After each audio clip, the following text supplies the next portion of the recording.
تو درود شریف بخشش کی ضمانت ہے. یہ پڑھنے والا، یہ بھیجنے والا، پڑھنے کا لفظ نہیں ہے، بھیجنے کا لفظ ہے. بھیجنے میں یہ ہوتا ہے کہ یہ گفٹ ہوتا ہے، پڑھنا گفٹ نہیں ہے، بھیجنا گفٹ ہے. آپ کو یہ یقین ہونا چاہیے کہ آپ کی چیز جو ہے یہ ہوا کے دوش پر جا رہی ہے اور آقا کو پہنچ رہی ہے. یہ گفٹ آپ کا میرے آقا کے پاس جا رہا ہے.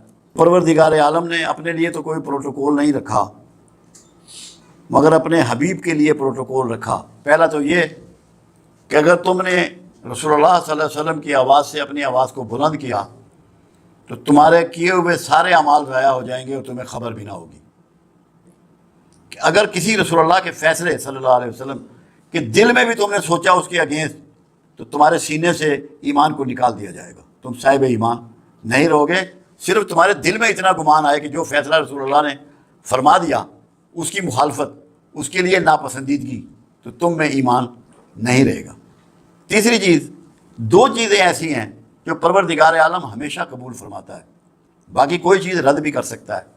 ایک توبہ اور ایک رسول اللہ صلی اللہ علیہ وسلم پر درود و شریف. درود شریف کو اللہ ہر حال میں قبول فرماتا ہے. یہ وہ کلمہ ہے کہ جس کو اللہ قبول فرماتا ہے. اور جب کوئی شخص درود شریف پڑھتا ہے تو وہ بنیادی طور پہ صبغت اللہ ہو جاتا ہے. کیوں؟ اللہ خود رسول اللہ سے محبت کرتا ہے. تو رسول اللہ صلی اللہ علیہ وسلم کی محبت کرنا، درود بھیجنا، یہ اللہ کی سنت پہ چلنا ہے، صبغت اللہ ہو جانا ہے. اس کی بہت بڑی مرتبت یہ ہے کہ آپ اس فعل میں، یہ واحد فعل ہے جس میں مخلوق کے ساتھ خالق شامل ہے. آپ نماز پڑھتے ہیں، خالق اس میں شامل نہیں ہے. روزہ رکھتے ہیں، خالق اس میں شامل نہیں ہے.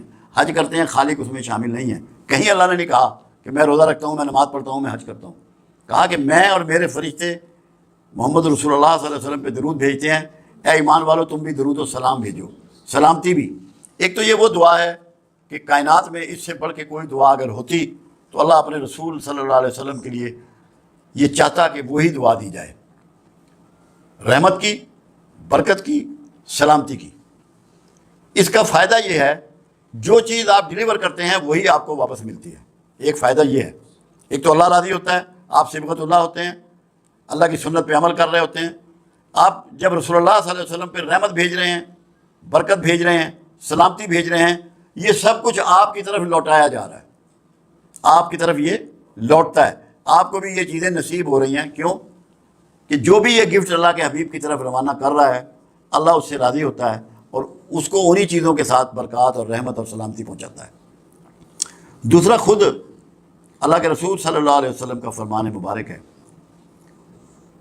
کہ جو میرا درود ہے وہ مجھ تک پہنچایا جاتا ہے لوگوں کو والدین کے ناموں کے ساتھ، کہ فلاں شخص نے، یہ ماں کا نام ہے، یہ باپ کا نام ہے، آپ کو اتنی مرتبہ درود شریف پیش کیا ہے. یہ سب سے بڑی بات ہے کہ آپ کا نام رسول اللہ کے دربار میں رجسٹر ہو جاتا ہے کہ اس شخص نے، اس کی یہ والدہ کا نام ہے، یہ اس کے باپ کا نام ہے، یہ درود شریف مجھے بھیجا ہے. آپ کے دفتر میں وہ ریکارڈ کرتے ہیں فرشتے، وہ پہنچا دیا جاتا ہے.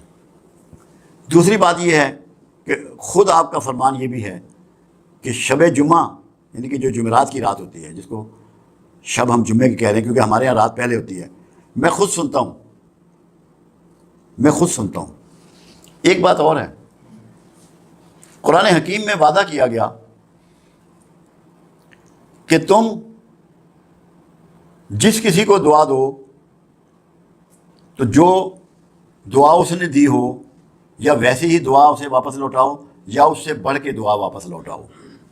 اب یہ قرآن کا قانون جو ہے، یہ قرآن کی صفت جو ہے، یہ قرآن کا آرڈر جو ہے، یہ رسول اللہ صلی اللہ علیہ وسلم کے لیے بھی ہے، سب کے لیے.